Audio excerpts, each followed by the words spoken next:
Vamos lá então. Hoje a gente vai falar um pouco sobre profecia, profetismo, profeta, partindo de um viés bíblico e trazendo essa ideia para a nossa prática do dia a dia. O que é um profeta hoje? O que faz? Como definir uma profecia e como reagir a uma profecia? Essa é a base do que a gente vai conversar. No Antigo Testamento, a palavra Navi foi traduzida para o português como profeta, né? Navi. Navi seria, ao pé da letra, porta-voz. Essa seria a tradução literal do que é Navi. Tem uma outra palavra que é um termo intercambiável de Navi, que é a palavra Malak. Essa palavra Malak significa, na verdade, mensageiro, né? E ela foi traduzida na nossa Bíblia como anjo. E então é interessante que muitas vezes os anjos na Bíblia são seres celestiais, outras vezes o anjo na Bíblia é um ser humano, e em várias passagens é um ser humano, inclusive no Apocalipse, por exemplo, quando o Jesus manda entregar cartas aos anjos da igreja, né, que eram, no caso, os mensageiros da igreja, ou seja, os pastores da igreja.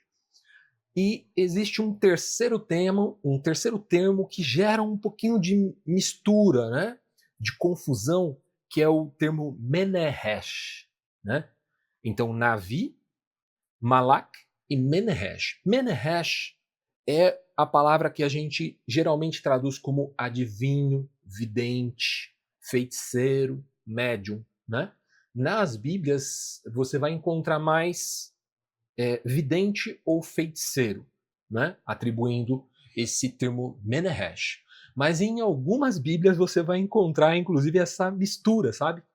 O, o Menehesh sendo traduzido como profeta. A gente vai ver um desses casos aqui hoje. E essas três coisas são pelo menos duas coisas bem distintas, tá? A figura do profeta primeiro, né? O Navi. O profeta é um fora da lei, né? Alguém que não faz parte do clero constituído, né? Ele não tem espaço dentro do templo e ele se manifesta do lado de fora, se levanta, geralmente em tom de oposição, de crítica, de protesto, contra os poderes, tanto religioso quanto político, tanto contra o sacerdote quanto contra o rei. Esse é o típico Navi, né? O último Navi que a gente tem na Bíblia é João Batista, que inclusive foi morto por um rei contra quem ele profetizou, né? Lucas, capítulo 3, versos 1 e 2, fala um pouco dessa figura de João Batista. Aliás, tem vários textos apresentando essa figura. Jesus diz que não houve homem maior do que o seu primo João Batista, né? Lucas 3, 1 e 2 diz assim: era o 15º ano do reinado do imperador Tibério César. Pôncio Pilatos era governador da Judéia. Herodes Antipas governava a Galiléia. Seu irmão Filipe governava a Itureia e Tracontes. E Lisânias governava a Bilene. Governava a Bilene, isso. Anás e Caifás eram os sumos sacerdotes.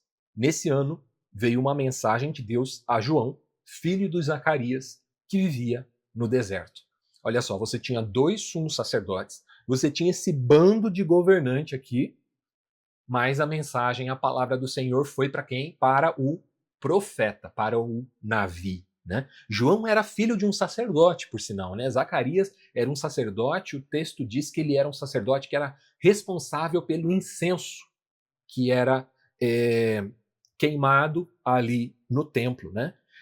Mas ao invés de servir como seu pai no templo, João Batista se tornou um profeta do deserto. Ele saiu do sistema religioso para, de fato, criticar o sistema religioso, se tornar um opositor daquilo que estava sendo praticado no templo.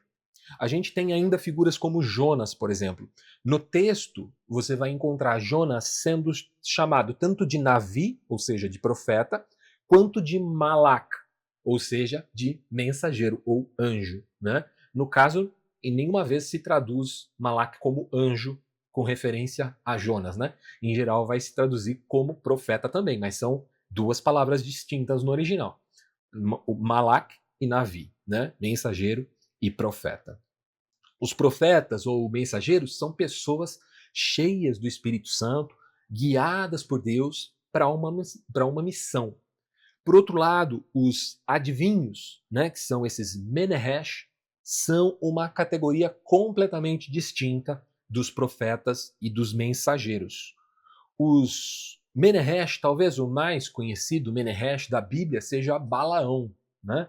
Balaão traduz, em muitas das traduções para a língua portuguesa, Balaão como um feiticeiro. Em outras, vai traduzir como profeta. Tem que tomar cuidado com essas traduções, porque ela pode levar a gente a um equívoco. Quando fala profeta, a gente pensa que ela é um profeta de Deus, mas ele era um profeta de uma religião pagã, né? Ele era um feiticeiro de fato, um adivinho, né?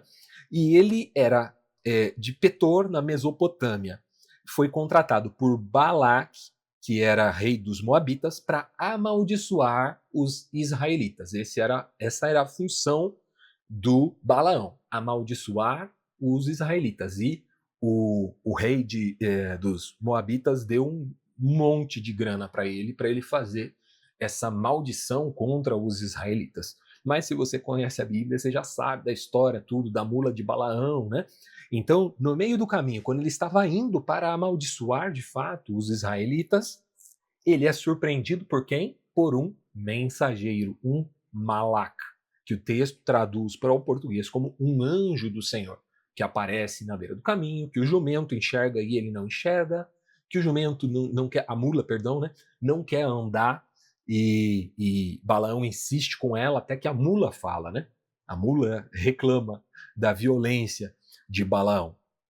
No fim das contas, você já sabe que Balaão acabou abençoando o povo de Israel ao invés de amaldiçoar. Outra Menehesh bem famosa do texto bíblico é mencionada como a feiticeira de Endor, né? Ela é citada dessa forma, a feiticeira de Endor. Em muitas traduções ela é tratada como a pitonisa, só que pitonisa é um termo grego, é um termo que se refere a uma outra religião posterior.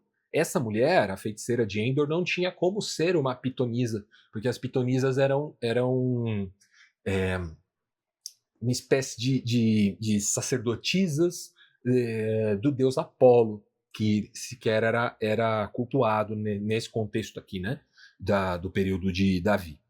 Mas acontece que o rei Saul procurou essa mulher, né, porque ele estava tentando se comunicar com Deus e Deus não falava mais com Saul, em hipótese alguma. Samuel já tinha morrido. E aí Saul procura essa mulher, né, essa feiticeira de Endor, para se comunicar com Samuel no além, né? Então ele pede para que ela faça uma espécie de trabalho de mediunidade, né? De comunicação com os mortos ali. Ele apelou para isso, para falar com o já falecido profeta, no caso, Samuel era Navi, né? Era profeta de fato. Né?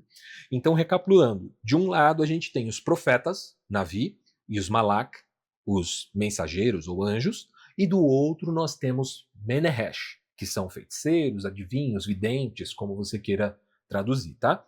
A Bíblia faz uma distinção muito clara entre essas duas categorias, tá? Com enfoque e uma diferença no trabalho que eles exercem. Enquanto os profetas são orientados por Deus, a adivinhação, segundo a Bíblia, é considerada um pecado. Né? A Bíblia diz que a gente não deve se comunicar com os mortos, por exemplo, ou ela recrimina, né, discrimina a prática da adivinhação, ou seja, de prever o futuro. Que fique bem claro, profeta não adivinha e adivinho não profetiza. São duas coisas completamente distintas. E a gente vai entender um pouquinho como elas funcionam, né? Profecia e adivinhação como categorias distintas. Primeiro falando dos profetas, né? Que é o que mais interessa para a gente aqui. Os profetas são pessoas que mergulham no texto bíblico, na tradição, em uma escola de interpretação. Daí eles vêm e olham, né, a partir da sua linha de pensamento teológico, da sua interpretação das escrituras, eles observam a sociedade e traçam uma crítica a partir daquilo que eles conheceram nas Escrituras. Esse é o trabalho de um profeta. Quando a gente compara o projeto divino com a realidade posta, certo? Eu conheço o propósito de Deus, conheço as Escrituras, conheço a tradição da igreja, e aí eu olho para a sociedade. Aí eu faço essa balança, e aí eu critico a sociedade, porque não está seguindo o preceito divino. Ou a igreja, por exemplo, por não estar seguindo o preceito divino. Esse é o trabalho de um profeta. Profeta não tem transe, profeta não ouve Deus sussurrar no ouvido, nada disso. O profeta ele faz uma análise com base naquilo que ele entendeu na escola de interpretação que ele segue, e a partir daí ele traça suas críticas e faz previsões, mas não são previsões no sentido de adivinhação. São previsões. Deus mandou vocês fazerem isso, e ele disse que se vocês não fizerem isso, vai acontecer aquilo. Então, se prepara, porque vai acontecer, porque Deus prometeu nas Escrituras, né? Então, um exemplo clássico, né, de um navi, de um profeta é Isaías, né? Isaías lá, vou ler um trechinho de Isaías 1, dos versos 10 a 20, é um texto bem conhecido, a gente já usou em outras mensagens aqui, vocês devem se lembrar. Ouçam a palavra do Senhor, líderes de Sodoma, prestem atenção à lei do nosso Deus, povo de Gomorra. Ele não estava se dirigindo a Sodoma e Gomorra literalmente, ele está fazendo uma ilustração. Ele está falando com Israel, né? Usando Sodoma e Gomorra como figuras de linguagem de um povo pecaminoso. Ezequiel vai fazer a mesma coisa num outro texto, né? O que os faz pensar que eu desejo os seus muitos sacrifícios, diz o Senhor. Eu estou farto de holocaustos de carneiros e da gordura de novilhos gordos. Não tenho prazer em sangue de touros, de cordeiros e de bodes. Quem lhes pediu que fizessem esse alvoroço por meus pátios quando vêm me adorar? Parem de trazer ofertas inúteis. O incenso que me oferecem me dá náusea. Suas festas de lua nova, seus sábados, seus dias especiais de jejum são pecaminosos e falsos. Eu não aguento mais as suas reuniões solenes. Odeio as tuas festas de lua nova e celebrações anuais, são para mim um peso. Eu não as suporto mais. Não olharei para vocês quando levantarem as mãos para orar. Ainda que ofereçam muitas orações, eu não as ouvirei, pois as suas mãos estão cobertas de sangue. Lavem-se, limpem-se, removam os seus pecados da minha vista e parem de fazer o mal. Aprendam a fazer o bem e busquem a justiça. Ajudem os oprimidos, defendam a causa dos órfãos, lutem pelos direitos das viúvas. Venham, vamos resolver esse assunto, diz o Senhor. Embora os seus pecados sejam como a escarlate, eu os tornarei brancos como a neve. E embora sejam vermelhos como o carmesim, eu os tornarei brancos como a lã.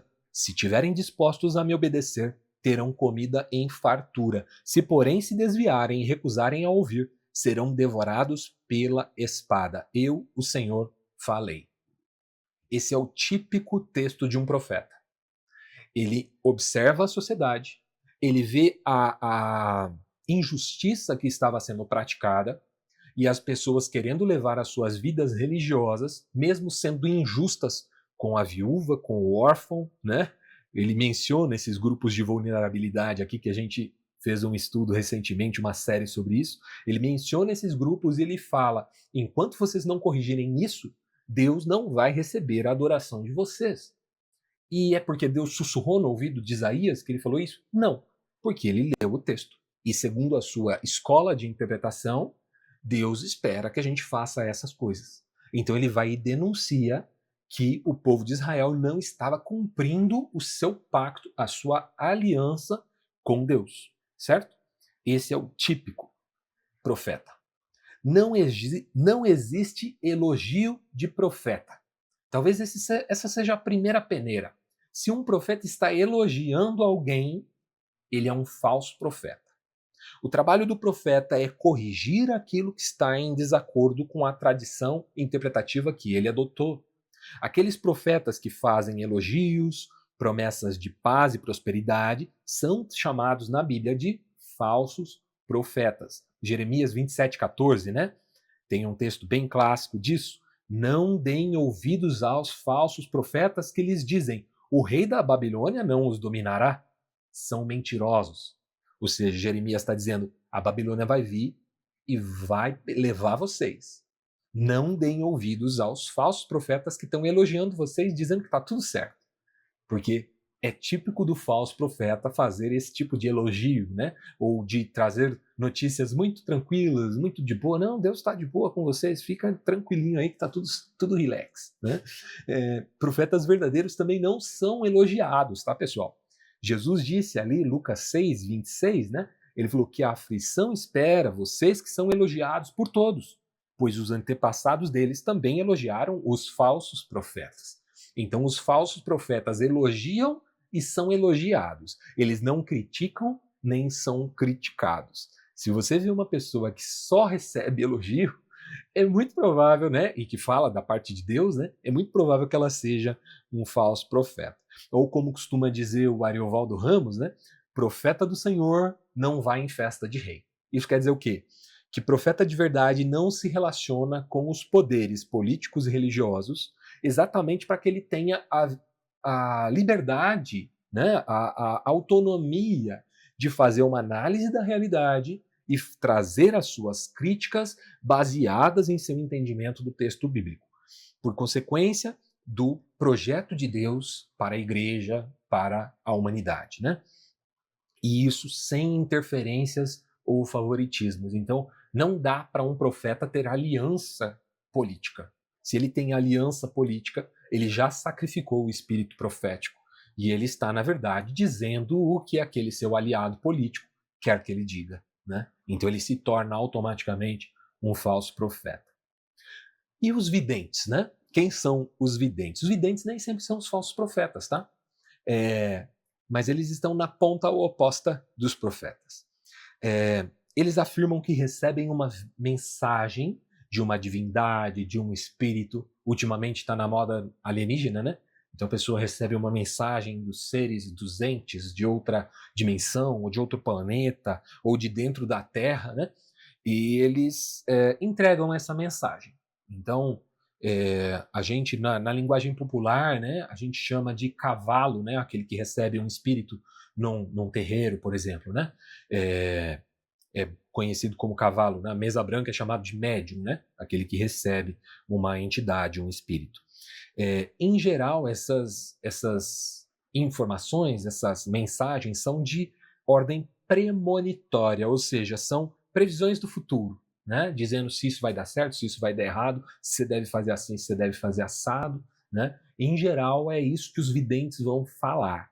Essas previsões podem sim ocorrer como o vidente falou, tá? Não é porque não veio de Deus que aquela previsão vai falhar. Muitas vezes ela vai acontecer, né? O caso da feiticeira de Endor, por exemplo, que trouxe de fato uma mensagem que era verdadeira, não que de fato fosse Samuel. Isso ainda é assunto para muita discussão, se foi Samuel de fato quem deu essa mensagem ou se foi um espírito se passando por Samuel, né? Mas o fato é que a mensagem era verdadeira. Ela se consolidou conforme a feiticeira previu, né? Em Atos, a gente também tem na história de Paulo e Silas, ali em Filipos, né? A gente fez algum tempo atrás uma série sobre a carta aos Filipenses, né? E tem, logo que eles chegam, né, no início do seu ministério ali em Filipos, aparece uma vidente, né? Uma mulher. O texto trata, lembrando, né, Novo Testamento, então já é grego, não é hebraico ou aramaico, né? Mas, enfim, as bases são as mesmas, né? A filosofia, a mentalidade é a mesma. Então, ela dizia assim: esses dois são servos do Deus Altíssimo, ouçam o que eles têm a dizer, né? Ouçam-nos, né? O que não era uma mentira. Mesmo assim, Paulo expulsou o espírito que fazia ela adivinhar, né? Vocês lembram da história, né? Uma história bem famosa. Então, nesse sentido, a vidência tem muito mais a ver com a mediunidade, certo? Com a premonição, do que com a profecia. Se você está numa igreja e um profeta, entre aspas, né? Começa a dizer seu nome, onde você mora, o que você está passando de necessidade. Você vai encontrar até gente adivinhando CPF, né? Tem isso nas igrejas, né? Ou em uma outra igreja você vai encontrar um que diz que para alguém, né, que Deus diz quem vai ser o prefeito, quem vai ser o governador, quem vai ser o presidente, né? E geralmente na presença do próprio político, né, para fazer aquela média e coisa e tal, como se fosse um endosso divino à sua candidatura. Nada disso é profecia. Profecia não tem nada a ver com adivinhação, não tem a ver com essa capacidade de premonição ou de adivinhação de informações que a pessoa não tem. O Espírito Santo não é um fofoqueiro que está no ouvido do profeta dizendo, aquela pessoa ali pecou em tal coisa. Isso é um espírito satânico, tá, pessoal? Isso é evidência, premonição não é profecia. Isso pode ser encarado como adivinhação, vidência, mediunidade ou até mau caratismo mesmo, né? Mas profecia não é, tá? São coisas muito distintas. A diferença, como é que eu consigo identificar a profecia, então, né? Quando alguém diz que é profeta, como é que eu consigo identificar? Segundo o que Paulo escreveu aos Coríntios, ali em 1 Coríntios 14, a profecia serve para 3 finalidades, tá? Edificação, exortação e consolo. Edificação, exortação e consolo. A profecia que edifica é como um bom conselho, né? Dado sempre com base na interpretação bíblica que o profeta faz a partir da realidade que ele observa. Em todas elas vai ser a mesma coisa, tá? É observando a realidade e analisando o que a Bíblia nos diz, certo? Então, ele faz isso a partir da sua leitura da realidade e das escrituras, né? O profeta pode, por exemplo, aconselhar de maneira sábia com base nos textos de Eclesiastes ou de Provérbios. Isso é profecia, né? No Novo Testamento, a Epístola de Tiago também tem esse caráter de sapiência, né? Texto sapiencial, a gente chama. Então, esse é o tipo da profecia que edifica, certo? Agora, o que é a profecia que exorta, né? É uma crítica a um comportamento errático da igreja ou de uma pessoa em específico, ou de um governante, ou de uma ideologia, certo? E isso se faz a partir do quê? Da leitura do texto bíblico e da comparação do texto bíblico com aquilo que se observa. Sempre. Não é o espírito que vai vir e soprar a profecia. É o profeta quem tem que ser inteligente, racional e vai buscar observar o texto e observar a realidade, tá? É claro que ele é tomado pelo Espírito de Deus no sentido de que o Espírito de Deus provoca nele indignação.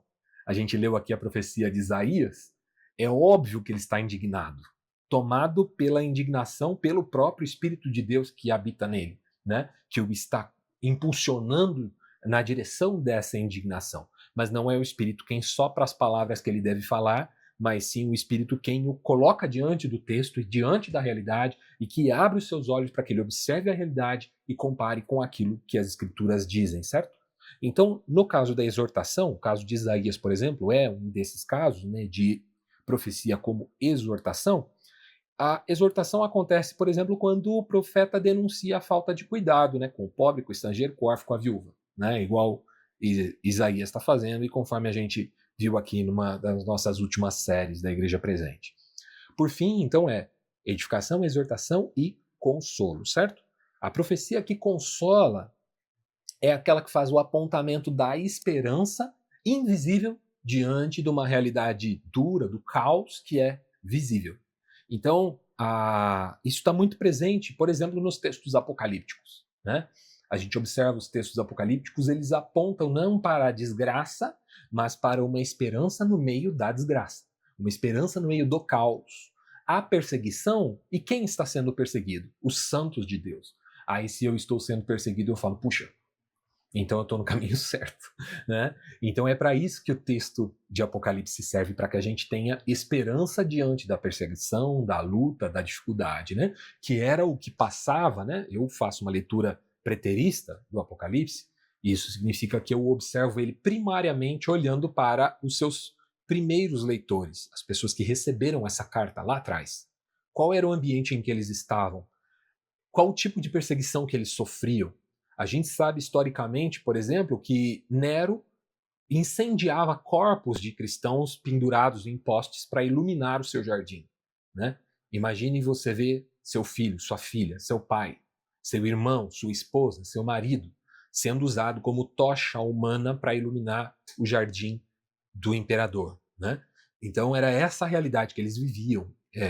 O autor aos Hebreus vai citar mais uma série, né? Em Hebreus 11, lá, Galeria dos Heróis da Fé, vai dizer que eles eram jogados às feras, que eles eram cerrados ao meio, crucificados, atravessados, empalados, né? E que, diante de tudo isso, eles mantiveram a fé, né? A fidelidade. A gente já falou sobre isso, né? Fé como sinônimo de fidelidade, de perseverança. Não simplesmente de acreditar, né, de modo religioso, mas de permanecer fiel. Isso é ter fé, né? Então, o exemplo, né, de uma profecia que consola é quando um irmão está desolado diante de uma situação difícil que ele está vivendo, de um luto, e o profeta diz que o Senhor prometeu que estaria conosco todos os dias, que ele nos ama e se importa com a nossa dor, que ele chora junto com a gente, por exemplo. Tudo isso é dito com base em textos bíblicos que apontam para essa realidade. Então o profeta pega essa leitura desses textos e traz para a realidade com a finalidade de consolar o seu irmão. Então é edificação, exortação e consolo, certo? Se alguém disser que está profetizando, mas a sua profecia não serve para nenhuma dessas coisas, certo? Edificar, exortar e consolar, na verdade ele não está profetizando. Na pior ou na melhor das hipóteses, ele está adivinhando o que pode ou não ser verdade, pode ou não ser um enganador, né? Enfim, mas não é profecia, porque profecia não é previsão do futuro. Profecia é uma análise do texto e uma análise da realidade e uma comparação entre essas duas coisas, apontando o que é que Deus tem para nós. A pessoa diz assim: mas será que Deus quer que eu entre na faculdade? O profeta não vai te responder isso. O adivinho vai. Se é de Deus ou não, aí já eu não posso afirmar, né? Mas o profeta não vai dizer se Deus quer que você entre na faculdade, né? Você vai analisar o que o texto diz, você vai analisar a conjuntura de onde você está querendo ir e você vai pesar as coisas, usando o cérebro que Deus te deu. É assim que o profeta trabalha. Concluindo, quando eu recebo uma profecia, como é que eu devo reagir, né? Os profetas não são a voz nítida, inequívoca e clara de Deus, tá? Se o profeta falou, não significa que você precisa obedecer, tá? Profeta não dá ordem. Profeta entrega uma leitura da realidade. 1 Coríntios 14, 32, Paulo escreveu assim: os espíritos dos profetas estão sujeitos aos próprios profetas. As profecias, como a gente viu, são interpretações humanas, inspiradas, né, potencializadas pelo Espírito Santo, em face de uma realidade. Então não é o Espírito quem está soprando aquelas palavras, não é Deus quem está afirmando aquelas palavras, mas o profeta, dentro da leitura que ele faz do texto, dentro da leitura que ele faz da realidade, ele apresenta uma palavra, uma profecia. E ser inspirado pelo Espírito Santo não significa que aquelas palavras, cada vírgula, cada palavra usada, foi Deus quem ditou, né, no ouvido do profeta o que ele deveria dizer. Mas Deus deu essa capacidade para que o profeta fizesse a leitura, tanto do texto quanto da realidade. E ele faz de forma racional, inteligente, guiado tanto pela sua visão lógica e racional da realidade, como também pelas suas emoções. É por isso que o texto lá que a gente leu, os espíritos dos profetas estão sujeitos aos próprios profetas. É o profeta quem está processando toda essa informação e colocando elas para fora, certo?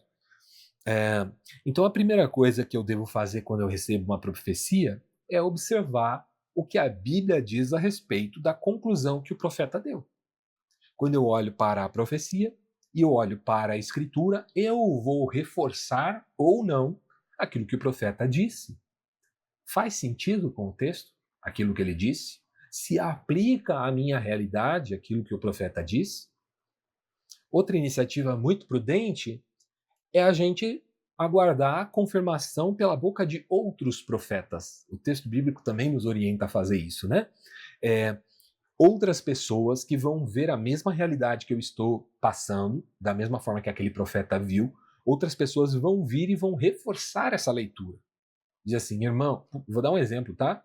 De uma profecia que seria uma profecia para corrigir, né? O irmão, aconteceu essa semana, né? Paulo Júnior confessou um pecado, disse que foi corrigido pelos irmãos, porque ele estava sendo muito rude, muito estúpido, e ele está deixando o ministério por causa disso, né? A notícia ganhou muita divulgação, muitos pastores teólogos reagiram, né, a esse episódio com o Paulo Júnior. Não dá para a gente analisar, né, porque a gente não conhece a igreja dele por dentro. A gente conhece cortes, né, pedaços daquilo que ele fala e tal. Particularmente, eu acho de fato muito rude, muito, né, agressivo na sua colocação, não me identifico com aquela forma de comunicar, não aprecio aquela linguagem. Mas o ponto é, alguém chegou para ele e disse isso. Provavelmente mais pessoas disseram isso para ele, certo? Então ele aguarda essa confirmação de 2 ou 3, e essas pessoas vêm e dizem para ele, irmão, você está pesando a mão, você está sendo muito rude, muito estúpido com as pessoas, muito legalista. Isso não cabe na boca de um servo de Deus, você não pode agir dessa forma. E aí, quando outros confirmam, se fosse só uma pessoa falando, poderia ser alguém que está com inveja dele ou algo do tipo. Mas quando são muitas pessoas falando ao seu redor, pessoas que o conhecem, que participam do seu ministério, que o amam, que querem estar perto dele, né? Aí é melhor parar e escutar, certo? Então, aguardar essa confirmação é algo muito prudente, né? Mas acima de tudo, né? Cada um de nós é responsável diante de Deus como pessoas maduras que somos, como adultos, né? Então, às vezes a gente está esperando, como Saul ali, né? Esperando que Deus fale comigo e Deus vai me dar a direção. Mas, meu filho, você já tem toda a informação que você precisa, né? Deus não vai falar, assim como não falou com Saul. E aí ele foi procurar a vidente, né? Muitas vezes, quando Deus não fala, a gente também, né, vai procurar outras formas de tentar que alguém nos responda o que nós devemos fazer. Quando, na verdade, somos nós que precisamos assumir a nossa responsabilidade como seres adultos, né, como pessoas maduras. Então, como pessoas maduras que somos, nós precisamos nos responsabilizar por aquela profecia. O profeta disse, eu preciso me analisar. Eu preciso olhar para mim e ver se, de repente, ele tem razão. Eu preciso olhar para a realidade que eu estou vivendo e verificar se ele tem razão. Eu preciso olhar para a escritura e verificar se aquela profecia faz sentido. Se a profecia te fizer pecar por um acaso, se o profeta, teve um caso, ficou muito famoso, né? Um pastor que chegou para um casal, né? E com o texto bíblico na mão, e disse que Deus tinha mandado ele adulterar com a esposa do outro irmão, né? Do fiel da igreja. Ele pegou o texto lá que diz de Amós, acredito, que dizia vai e adultera, né? E aí ele disse que era para ele adulterar, né, com a esposa do outro, né? E o outro aceitou, acreditou que era isso mesmo, né? Então, se a profecia te faz pecar, a responsabilidade não é só do profeta, porque você sabe o que é pecado. Você é um ser inteligente, adulto, né, capaz de observar o texto e chegar à conclusão de que aquilo é pecado, de que aquilo não vem de Deus, né? Então, se a profecia de Oséias, exatamente, Esdras, obrigado, confundi Oséias com Amós. Oséias, que é o que de fato fica com a mulher que o traía, né? Com a mulher infiel. Então, se a profecia te faz pecar, a responsabilidade é sua também. É do profeta, claro, né? Afinal, ele está te arrastando para o pecado, mas é tua também por, enfim, não fazer essa leitura madura, né, da realidade do texto. Afinal, cada um de nós, ainda mais agora, né, Novo Testamento, cada um de nós tem o Espírito Santo e a palavra. Nós temos o Espírito e nós temos a palavra, que é lâmpada para os nossos pés e luz para o nosso caminho. A gente não pode alegar ignorância. Nós já temos diante de nós tudo aquilo que nós precisamos, né? Se não me engano, foi Lutero quem disse que ele não precisava que nenhum espírito trouxesse informação alguma para ele, além do que já constava nas Sagradas Escrituras, né? Então, não há necessidade de buscarmos novas revelações, novas afirmações, novas orientações, porque aquilo que Deus queria falar conosco, aquilo que Ele queria dar de direção para as nossas vidas, está nítido, claro, transparente nas Escrituras. Nós não temos dúvida quanto ao que Deus espera de nós. Agora cabe a nós fazermos a aplicação de tudo isso na vida que nós vivemos, no estilo de vida que nós temos, no tipo de relacionamento que nós cultivamos, né? No tipo de ideologia a que a gente adere ou defende, né? E isso é responsabilidade, né? O Evangelho, ele é libertador nesse sentido. Jesus nos trouxe e nos fez uma nação de sacerdotes. Ele nos fez autônomos, né? Seres livres e cheios, cada um de nós, cheios do Espírito Santo. É por isso que nós somos sacerdotes. Nós não temos sacerdotes. Eu não sou sacerdote da Igreja Presente. Cada um de nós é sacerdote. Cada um de nós tem uma conexão direta com Deus. Eu não sou mediador da relação de nenhum de vocês com Deus. E eu também não tenho outros mediadores da minha relação com Deus. Cada um de nós tem uma relação própria com Deus, uma relação individual. A gente leu, né, recentemente, fez um estudo sobre oração, Jesus ensinando como nós devemos orar. Entrar no quarto, fechar a porta e orar ao Pai em secreto, né, particular. Porque cada um de nós tem essa relação com Deus e pode usufruir da presença de Deus. Nós não precisamos de um mediador. Da mesma forma, isso nos traz uma responsabilidade. Se nós podemos entrar na presença de Deus, quando nós não entramos na presença de Deus, nós não temos a quem culpar. Porque fomos nós quem não fizemos o nosso trabalho, como sacerdotes que nós devemos ser. É isso que eu queria falar para vocês hoje. E como de costume, eu quero trazer uma perguntinha para incentivar aí a nossa troca agora no final, né? A minha pergunta é a seguinte: você já presenciou profetas falando, seja na igreja, em vídeos, em textos escritos, né? Você já presenciou profecias sendo entregues? Que tipo de profecia é mais comum? Qual que você mais viu, né? Se você já viu mais de uma, qual o tipo de profecia que é mais recorrente, mais comum de acontecer nos nossos cultos? Hoje tem live de profecia, né? Tem gente que faz live de profecia. Que tipo de profecia é mais comum acontecer nos ambientes que se dizem proféticos? Se alguém já estiver falando, você levanta a mão. Se não tiver, pode abrir o microfone e fazer sua colaboração. Que bom que você chegou até aqui.